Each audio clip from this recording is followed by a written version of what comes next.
Hey everybody, on this episode of iTalk Movies, we're getting up close and personal with actor Jeff Skowron, here to promote his new movie, Bad Santa 2. Let's do it. Welcome to Popcorn Talk, featuring movie discussion, news, and interviews. Popcorn Talk, we talk movies. And now, here's Popcorn Talk's iTalk Movies. Look at that. Just shortly after Thanksgiving, which means Christmas music is legal now. It is legal, so we can play it with no... Even if this wasn't about Bad Santa 2, we can still play it. I think we're past that line. Welcome everybody to iTalk Movies. This is a show where we get the chance to get up close and personal with the people that bring all that fantastic content that you see on the big screen. I'm your host, Frank Moran, and you can follow me on Twitter at HappyGoJackie. Now, my guest today, originally is from West Pennsylvania. Now, he got started at the acting at age 12. Also did some breakdancing as well, which we're going to get to in a second. I'm so excited to talk about this. But he's been dazzling audiences in Broadway in shows like Beauty and the Beast, The Lion King, High Society, and even created the role of Chris Bell from in The Boy from Oz, opposite Hugh Jackman. Yeah. Now, he's also kept true to his West Pennsylvania roots. They could be seen in his hit online series, Greg and Donnie, which he created with his friend Matt Yeager. Now, his latest film is he's starring opposite Billy Bob Thornton in the new film Bad Santa 2. Ladies and gentlemen, please welcome Jeff Skowron. Look at that. Ta-da! Thanks. We did it! Well, look at that. So, I know I mentioned breakdancing. You laughed a little bit there briefly. I from understanding, like your dad used to get you like boxes and cut them open for you and your sister to practice breakdancing. Yeah. My sister, who is now, because someone asked me how did you get started in this area, and my first foray was breakdancing with my sister, who's now a lawyer, and my dad used to get us refrigerator boxes and put them on the deck for us to practice. Now, what made you decide, like, I want to do breakdancing? Well, I saw both of my sisters danced, and I saw like a dance recital, and that's the first time I saw people on stage, when I was 10, I guess. And I thought, well, that's the kind of thing I want to do that. I want, like, to be in front of people, and so... I chose the boy route of like, well, I'll breakdance. You know what I mean? So that's and then I realized that wasn't really my strength, and I started acting shortly after that. Now, because I feel like if you wanted to learn, and pardon my ignorance about this, in terms of breakdancing, starting off with somebody like, I'd like to breakdance, there's not many, like you could learn ballet or something like that, but breakdancing, you kind of just had to learn by just watching other people do it? Well, we actually had, my sister Jessica and I we had private lessons. We were a duo. Yeah, we had private lessons with this woman who, like, I can still, she was a very, very hard woman, and we took from her. We took private lessons breakdancing. Wow. Yeah. Man. Now, is it just for the love of it, or do you get into the competition arena too? We did. We competed a little bit, and like we won a few like awards, and my mom made us practice for hours every day. If she was going to pay for those lessons, we were going to practice, and yeah. Man, now you have two sisters. Yes. So one got involved with the breakdancing. Yes. The other sister, was she interested at all? She's like, no, I don't want anything to do with any of Yeah, this. Carrie, she did ballet, and she wasn't good. And she's actually been mad because I've been talking about my sister Jessica in interviews recently, being asked how I started out. Yeah. So she told me actually today she wanted me to mention her, and that she's pretty. Yeah, and she's pretty. Yeah. And she does an awesome job, which you told me she is an engineer at Walt Disney World. She is. She's an engineer for Disney. And she, which for those of you that don't know, like the Imagineers are the ones that kind of design the rides, and I thought they were like the upper echelon. But no, the Imagineers, they have to pitch their rides to people to get approval, and that's who they pitch. They pitch to Jeff's sister. Yep. So she gets the right to just say, no, Imagineers, not creative enough. Yeah, exactly. Oh, so all right. So yeah, I'm going to give you plenty of love on this interview because that sounds like an awesome job. Yeah. Yes. Yeah, I mean, she loves it. She loves what she does. We just got back from Orlando for Thanksgiving, and we went to Disney twice. We actually, we go to Disney all the time when we're down there visiting her. She loves what she does. Now, for me, I mentioned to Jeff too that I did the college program there, and part of that is when you get down there, like you can't help but get like you fall in love with the whole Disney experience, and you were like, oh man, we can go to the park every day, things like that.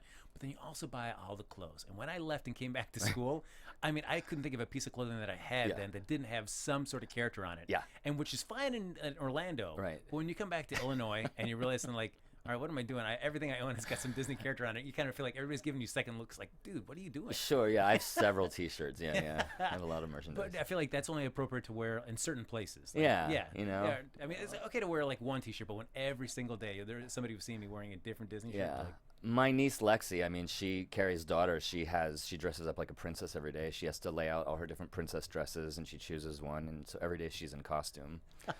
Yeah. Get that cosplaying going early. Yeah, she loves that her mom works for Disney, you know. Who wouldn't? Yeah. That's like that. I know you're saying it's like she doesn't have to understand. Like not every kid gets to go to Disney every day. Yeah, she's in a false reality that she thinks that you go to Disney every day or every weekend. Stay in it as long as you can. The real world is so cold and disappointing. Yeah. No mascots. Yes, that's right. Yeah. So now you're doing breakdance with your other sister. Yeah. Who decides first that like, all right, maybe it's time we hang this up? I think I sort of continued, I got involved in the theater at age 12 and I continued dancing, and then I just realized gradually, I mean, Jessica stopped before I did, but I think I just realized sooner that really wasn't my strength. I got very dizzy. So at some point you were breakdancing just as a solo act? No, I actually continued on. I took other kinds of dance, and Okay. you know what I mean?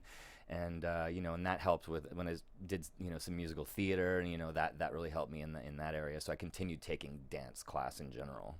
Now, what was it that you decided you loved more about theater as opposed to just the dancing part of it, but all of a sudden you did do more of the acting and the performance side? Was that something you really felt like that's the part that really feeds me? Yeah, I didn't know. I mean, it wasn't in my my reality that you could, because I saw my sisters dancing, so I wanted to do that, and it wasn't in my head yet that I could be an actor. And when I started acting, I realized that that's what I really enjoyed. That's what I really connected to. You know what I mean? So yeah, my parents supported me the whole way. They'd bring me to auditions, any audition I wanted to go to, and then I ended up going to school for it.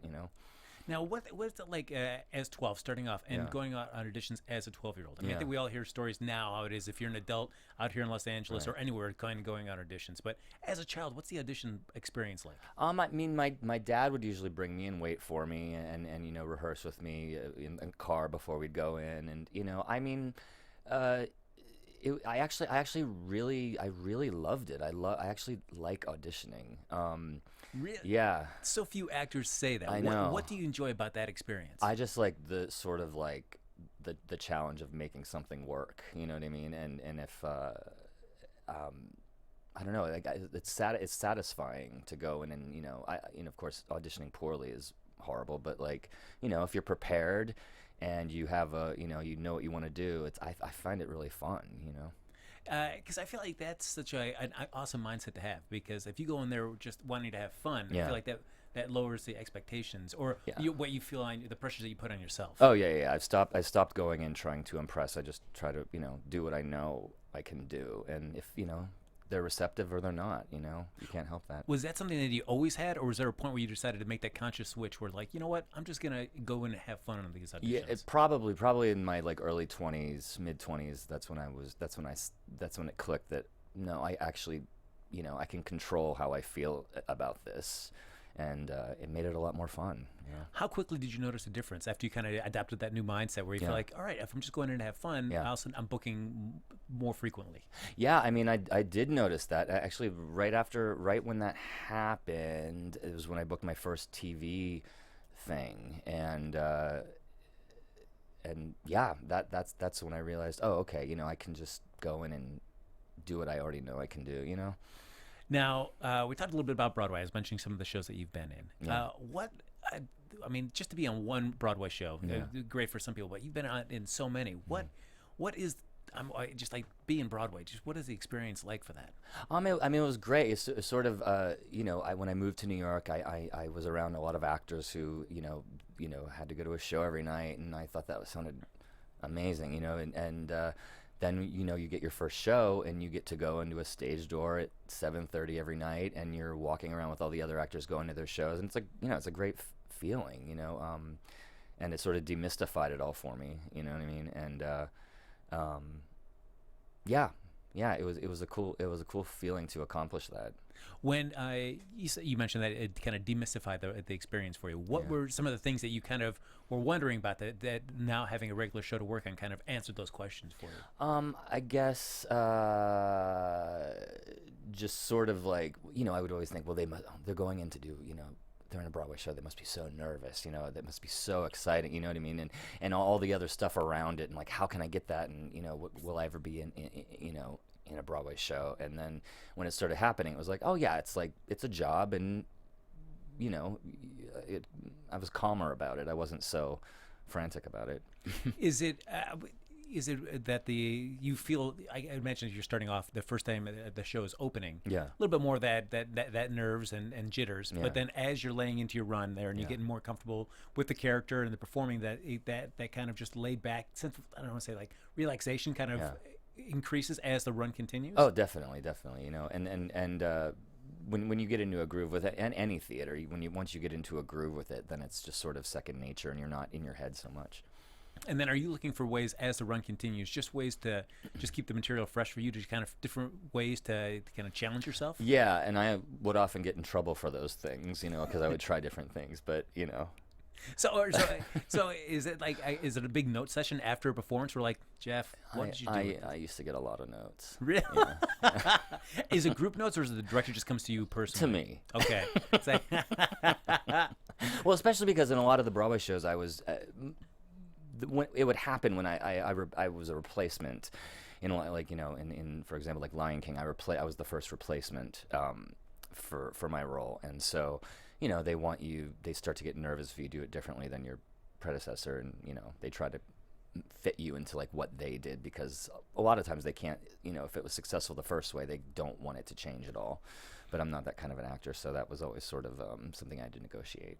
Is it one thing where you kind of come in and play a little closer to what they expect, and then as it goes on, you start slowly kind of putting more and more of yourself into it? So, well, it was actually a lot of the stuff that I, you know, went into on Broadway. They you know, the few things that I replaced in, it was like I did my own thing, and they told me that we love that. We love that you did it differently. We love that. We love that. We love that. And slowly, I was told, no, actually, we want you to do it like the guy before you, and it kept getting that. So mine I would start out that way, and gradually I would be like reined in, and, you know, so mine was sort of the opposite. Well, although I feel like in terms of like improv or acting, they say like go crazy. It's easier to rein you in than try to keep pushing you. Right. So I guess in a sense that's not so bad. No, I guess it's not so bad, unless I think you're too crazy. You know? Yeah. Oh, what do we do with this Jeff guy? What's going on? I know. Now, one role, as I mentioned there, the boy from Oz. You're opposite Hugh Jackman, who, I mean, you know, so multi-talented. I would think that is somebody that if you wanted to come in and tweak or do something different, he seems like he'd be able to just play with whatever you gave him. He was so fun. I mean, he was, because I created the role in that, and I ended up not being able to do the Broadway production, so I did the workshops of that role, and I created that role, and we had a lot of fun. He's one of the kindest guys, you know.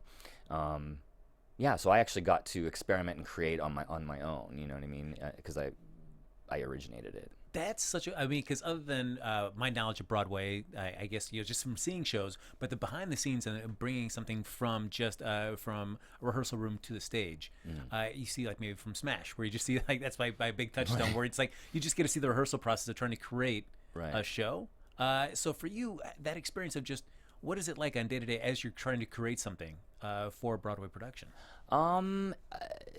You know, if you're working with a good director, they allow you to try things, and they guide you, and if you have a good relationship, you know, I've gotten to work with some really good directors who it's a collaboration, and they allow you to try things, and they, you know, they direct you, and you're lucky when you agree with them and say, oh yeah, no, you're right, I will try it that way. I mean, that's like the best sort of scenario, you know, just daily creating and trying new things. And I always start off kind of slow too in the rehearsal process. I test the waters and try different things, and then I just like go in a certain direction. And you know, my in theater, my process is a little slower. Like I ease into it, and then I find what it is after like, you know, a week or two.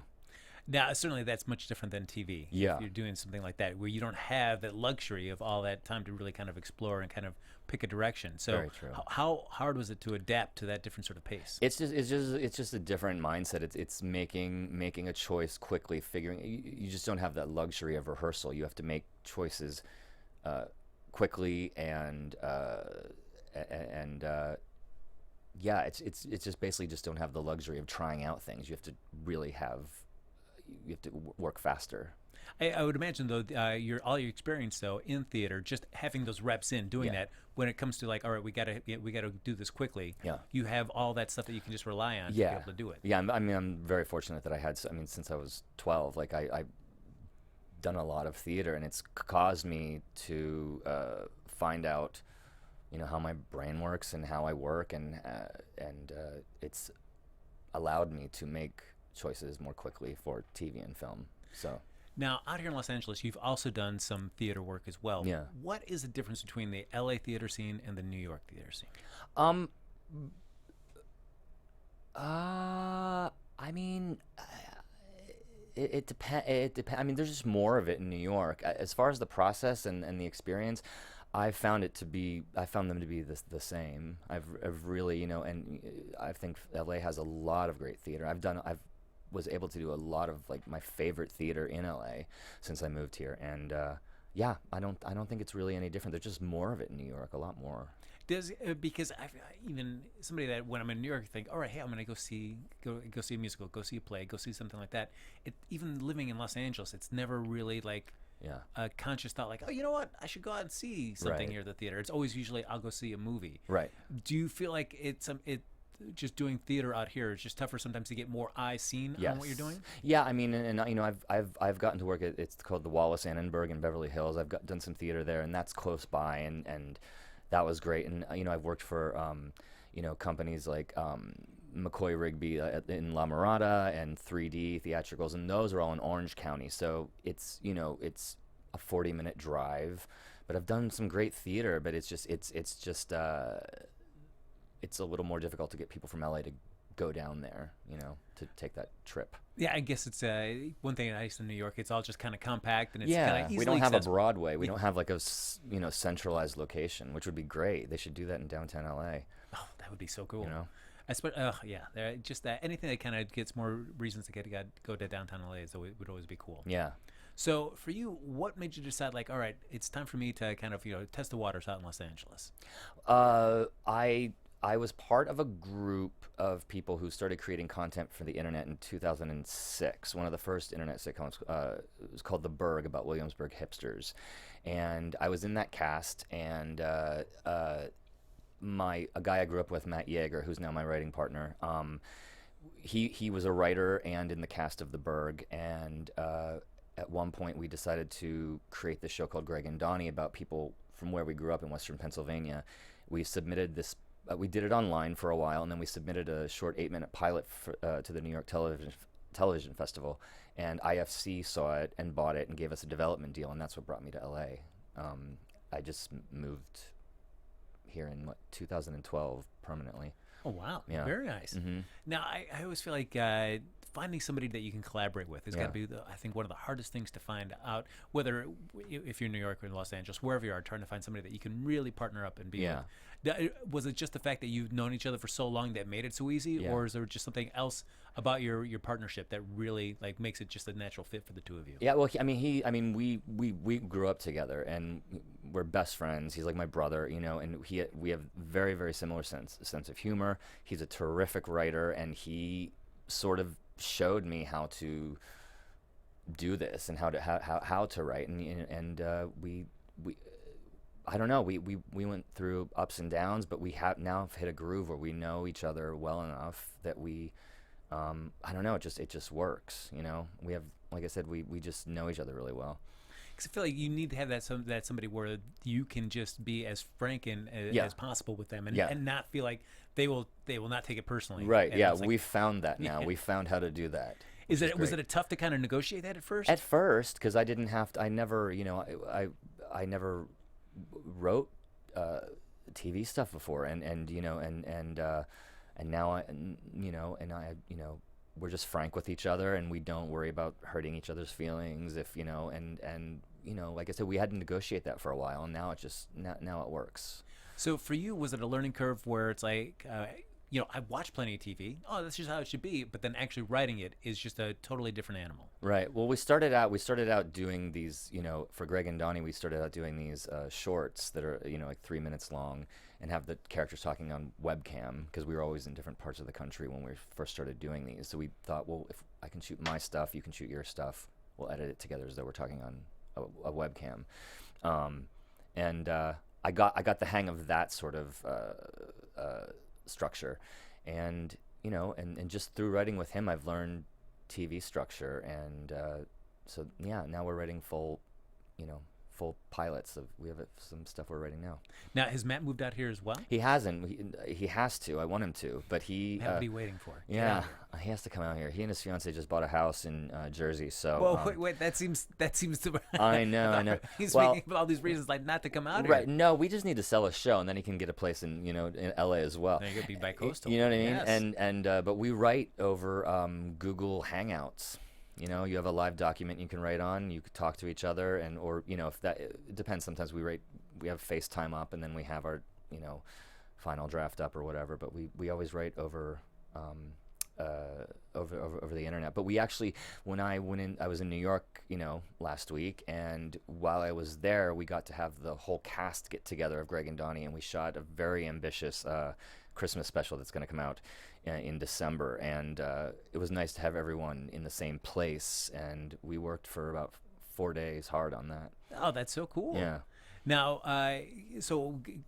adopting the format of like, hey, we're just going to talk from webcams, and then all of a sudden, if something like this, where are you kind of eliminating the webcam structure for the Christmas special, and more it's all the characters are interacting with each other? Yeah, the first time we did that was when we did the pilot that got us the IFC deal. We decided to do just sort of this like 8-minute mini pilot, like a pilot, like a TV show would normally be structured with everyone together. We cut the webcam thing out. And that's how the pilot we shot for IFC was a half hour. We were going to, if the series got picked up, we were going to have sort of like an intro or exit as a webcam chat to bring that sort of like our old format back in. But the IFC pilot was the first time we broke out into the regular structure. Was there any kind of, I don't want to say nervousness, or were you excited about the chance of kind of pushing against what you've already kind of established that fans seem to really enjoy, the dynamic that you'd set up, and said, all right, we're going to kind of leave that aside and try to do a more just like a single cam comedy? Yeah. Well, we had to, because otherwise I don't know if anyone would have bought a whole series with people talking about webcam. Is that Jeff? Is that all they do? They just sit here and they okay. And we never have to interact with or see each other. All right. That's interesting, Jeff. Interesting. Yeah. Right. Now, when I hear the description of the show, I often think of Portlandia, because you're kind of embracing the area that you really love and are passionate about. Yeah. Is that an apt comparison? Yeah, I mean that's what the people who developed Greg and Donnie were the people who developed and created Portlandia.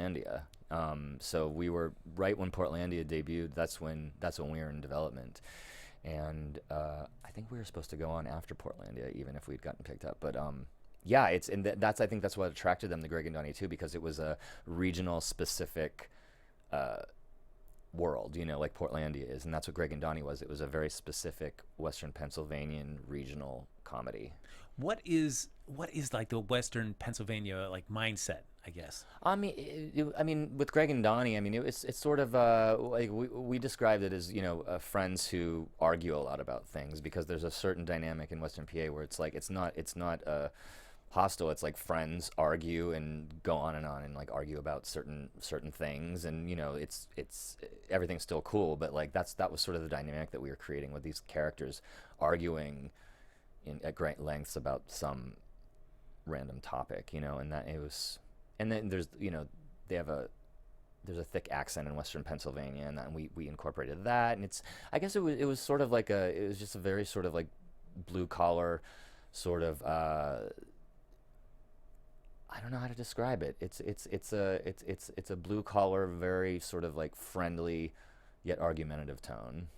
Now, for you and Matt, growing up and knowing each other since you were kids, is your relationship kind of similar to that, or were you kind of very argumentative about stuff in the most friendly way possible? Oh yeah, sure, totally. Yeah, I mean, our Greg and Donnie characters are different than what we are, but yeah, that's how we just grew up with that sort of tone, So now, because you mentioned like content creation, and that is certainly now I feel like the barrier of entry is so low now that it's very much a viable option for a lot of people to get ideas of their own out there without worrying about trying to get a development deal or somebody else to pick up their show or their film or buy their script. Right. For you, what's been the biggest reward for you doing your own content creation? Well, I mean, honestly, that just being involved in that was what brought me to LA. I mean, I don't know where I would be right now if we hadn't done that. I mean, it didn't cost us any money. Like I said, we shot it in this webcam format, and we just started creating, and people liked it, and it was great. I mean, YouTube, it's just a terrific thing to get your stuff out there, and it doesn't cost you anything, and you can try things out, and it can sometimes click with people. And look where it led you, in the room with me. Yeah, it really did. Boy, you've climbed the summit now. It really did, But I feel like that is so cool because you always wonder, like, if you're putting something out there, like something that you're passionate about. But there's always that, I feel like that kind of wonder, if you put something out on YouTube, like, who is watching this? Right. And it's got to be so rewarding to find out, no, people are really responding to what I have to say. Oh yeah, and especially with Matt and I have a very specific point of view and voice in our comedy, and people have liked a lot of the stuff we've done, so we hope it continues. Now, speaking of your West Pennsylvania roots, talking about the accent, crossing over to Bad Santa 2, you play security guard Dorfman in the film. You decided during the audition, like, you know what, I want to try something a little different, and I want to bring in my West Pennsylvania accent. I did. I actually brought the casting director, Lisa Beach, is from Western Pennsylvania, and she knows Greg and Donnie.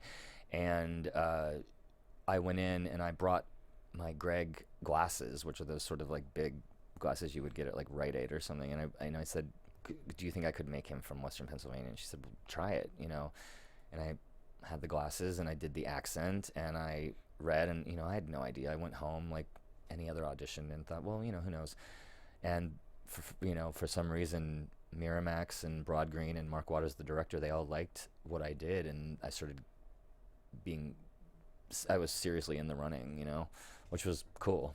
Because I know it, and as I was reading about the film, when you were mentioning that story, it's like that Lisa was saying, well, if they don't want to get like a bigger name, and it's like, that seems like such a weird thing to tell an actor, like, if we can't find somebody really big and important, I guess we'll go with you, Jeff. Right. Well, I think they didn't know if they needed that as far as like how they structured it and who I was going to be matched, because Ryan Hansen, who plays my boss, Regent Hastings in the movie, it depended upon who they got for Regent, and if my character, how we would match up, and what types we were, and they were looking at names for my role, and they were making the decision, do we need a name in this role, or can we just go with who we want, and I'm very lucky that they just went with who they wanted.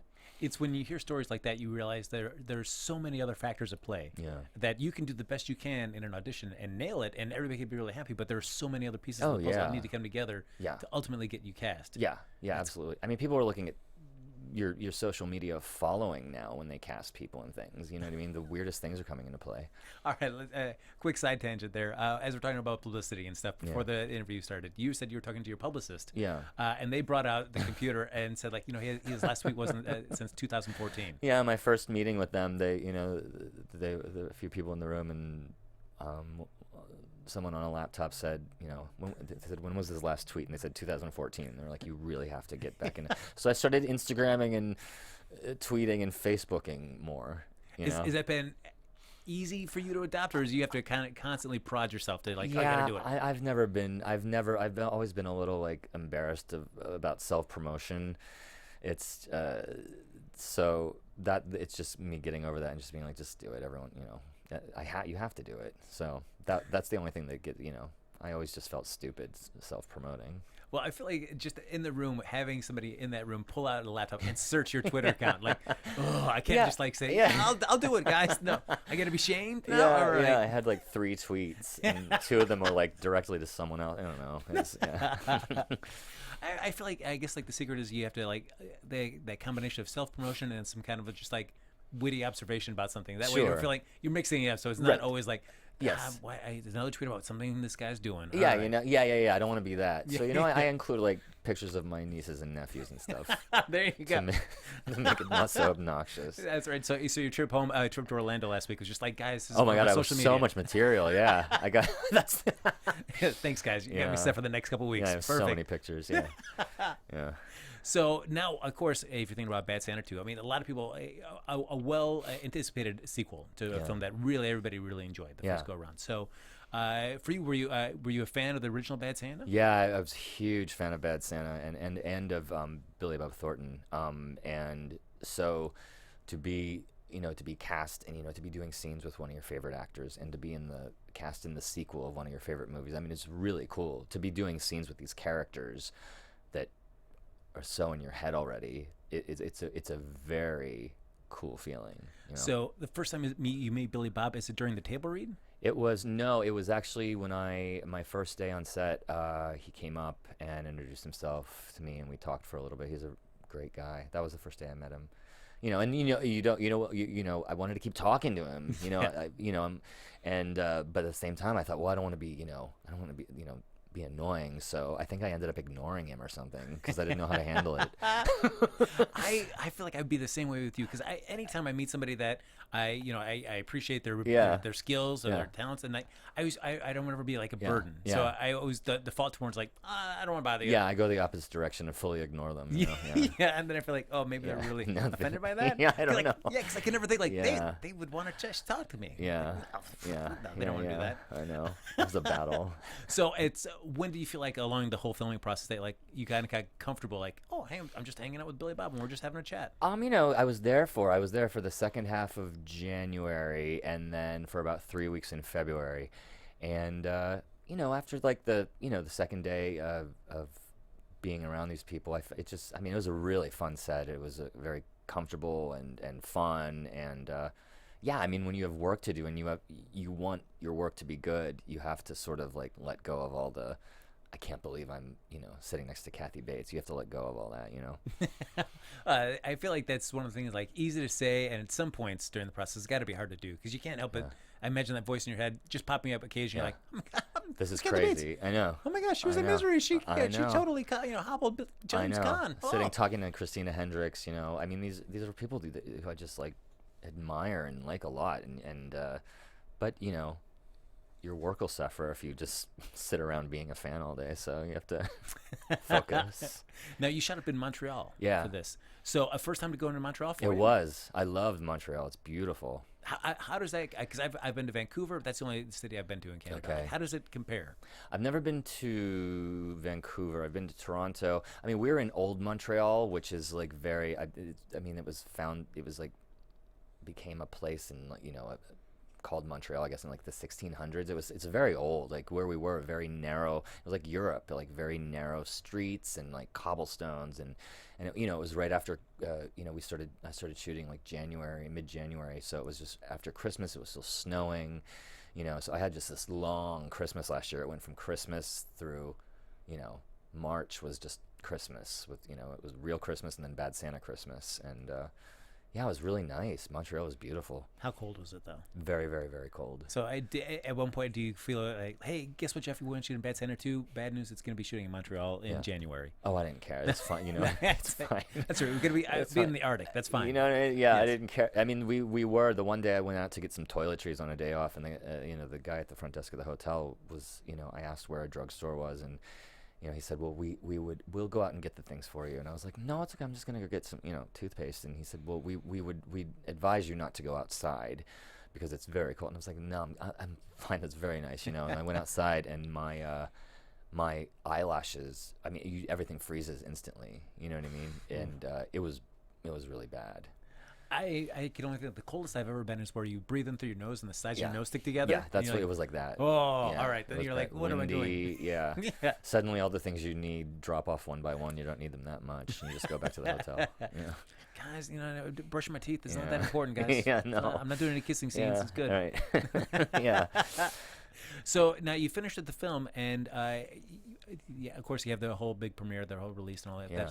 What's it like being involved with all the publicity, doing all the media blitz, walking the red carpet for the premiere? Yeah. What's it been like for Bad Santa? I mean, it was great, and it was the premiere was in New York. There was, and it was at the Lincoln Center Cinemas, and it was just nice to go back to because I hadn't been back to New York in years. Since I moved here, I went back very quickly at one point, but I was in Brooklyn, and it was really, really nice to go back to New York in that situation. My parents came up from Pennsylvania, and it was really nice. It was a great night. That's got to be so cool, especially if all your friends still there in New York, for you to kind of come back and say, hey, all right. Yeah. Things are still going good. Yeah, it was really nice, Guys, I didn't drop off the face of the earth in it's a LA. nice way to come back, yeah. And acting across Billy Bob Thornton. I mean, you've already been acting since you're 12. And as we're talking about having just a lot of experience, a lot of knowledge, a lot of reps. When you come across somebody like Billy Bob or Kathy Bates, Christina Hendricks, during your interactions with them or watching them, how are you watching that? Are you kind of like just analyzing things that they're doing and just kind of adding more stuff to your utility belt, so to speak? Yeah, I mean, I've been watching, like I said, I've been watching Billy Bob Thornton since Sling Blade, and like he just has this just this calm, cool sort of like energy, and it's really interesting to watch him act, and then to see the movie now and to see how it came out. I mean, it's really cool to watch somebody you admire and watch them work. Not watch the final product, but watch them work. Is there a difference there because you're shooting a film or a TV show, you're shooting it out of order, and then it all comes together in the editing room. Yeah. So I guess you're getting a chance to experience it in two different aspects. One, you get to see how they're doing it in a day-to-day process of putting the film or the TV show together. But then two, what the final performance looks like after it's all been put together. Yeah. So what are the kind of things that you're kind of noticing between those two different aspects? Let me think. Well, it's weird because like for example, in theater, you sort of have control over how it comes across because it's you doing it in front of people every day. But with film, it's like you just hope you did something that they could use or that was good. And seeing it, I mean, it's nerve-wracking seeing it when we had a cast screening in LA, a couple months ago. I was like, I don't know, am I still in it? Was I cut out?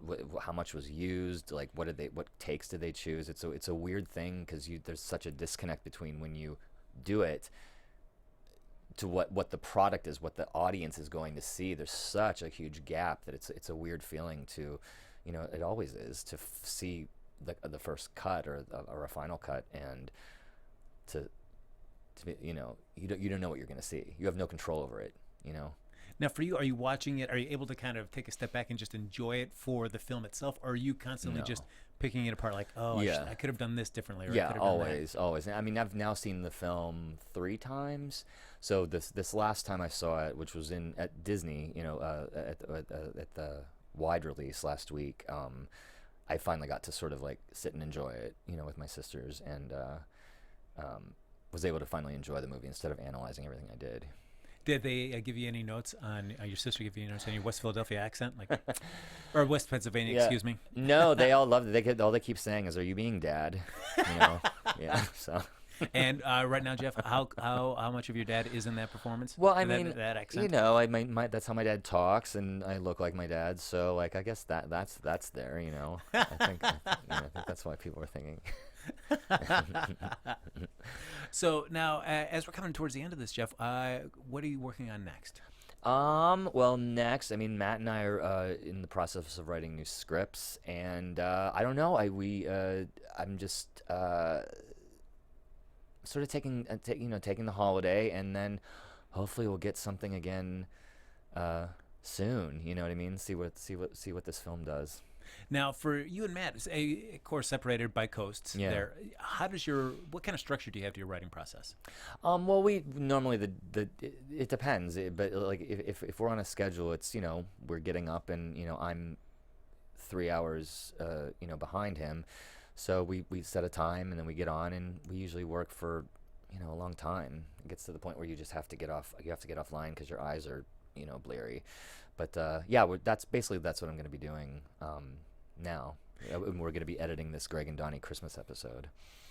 Now, how does that work in terms of editing? Since you're both on separate coasts, Yeah. how does that work in terms of the editing? Well, we look at the footage, and I find takes I like. I find that's actually what I have to do tonight, and and let him know, and then he'll edit things again. He's a fantastic editor. I mean, besides being an actor, a writer, he is this like whiz of an editor, and he just will throw something together and be like, what about this? And then I say, well, try this.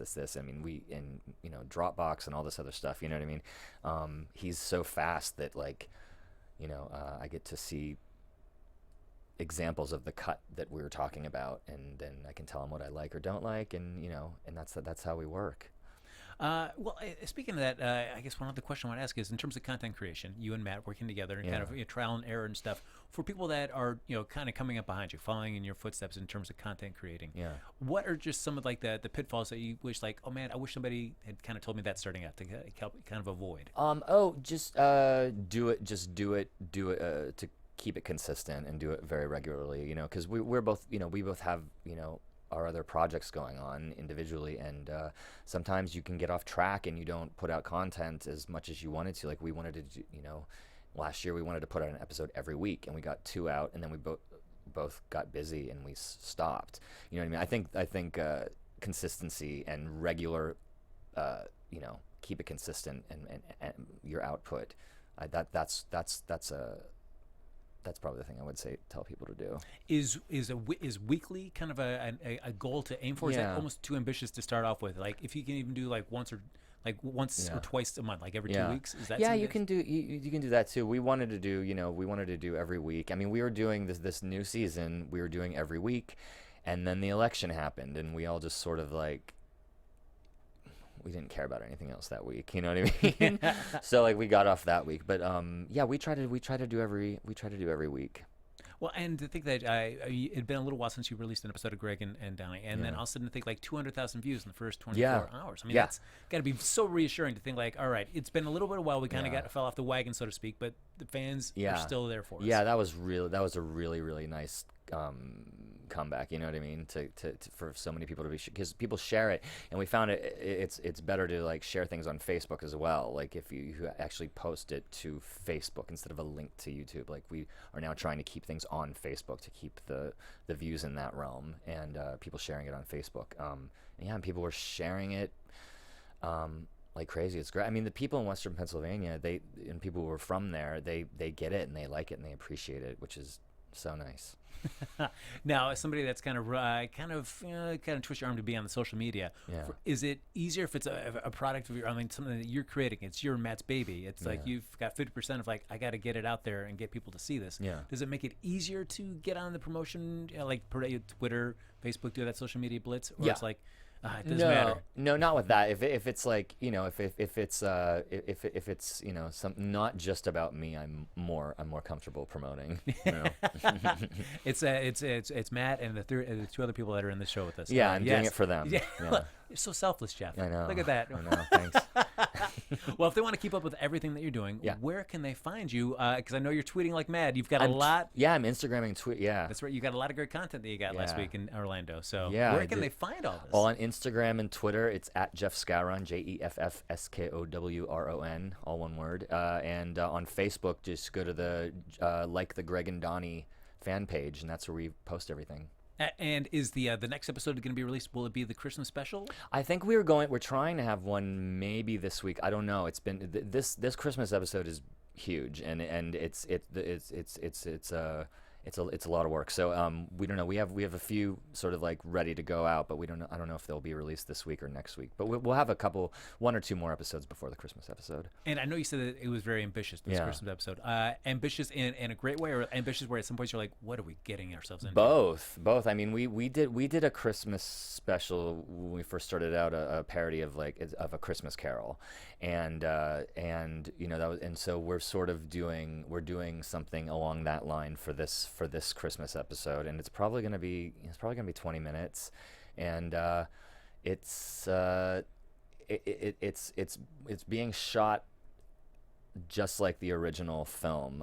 We're gonna put it out soon what film it is, but it's Matt's really working hard, getting this to look like the original. But like once you accomplish something like this, I mean, certainly you have to edit it and get it out there. Yeah. But just during the shooting of it, Yeah. once you're struggling, you're thinking, boy, this is really ambitious. I don't know at some points if we can handle this.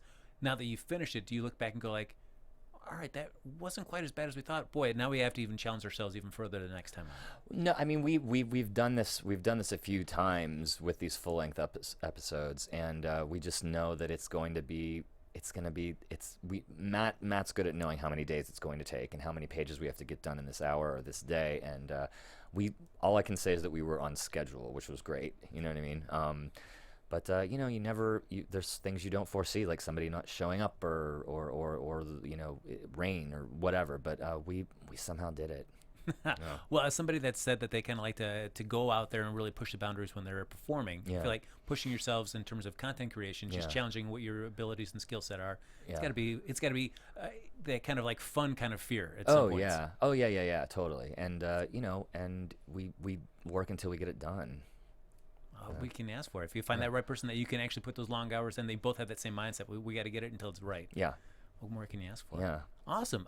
Ladies and gentlemen, that's going to do it for this episode of iTalk Movies with the multi-talented Jeff Skowron. So you can check him out right now in theaters in Bad Santa 2, across from Billy Bob Thornton, Kathy Bates, Christina Hendricks. Oh, man, so many people. And then also check out Greg and Donnie as well. Check it out online. Go to the Facebook page. Yeah. Yes, like that Facebook page and check him out at his Twitter handle. Yes, Jeff Skowron. Thank you. Look at that. Thank you very much. Jeff, it's been my pleasure. Mine too. Yeah, well, you don't have to say that, Jeff. It was. Nah, he's lying to you, folks. Folks, you can follow me on Twitter at HappyGoJackie. We'll see you here next time on Popcorn Talk for another edition of iTalk Movies.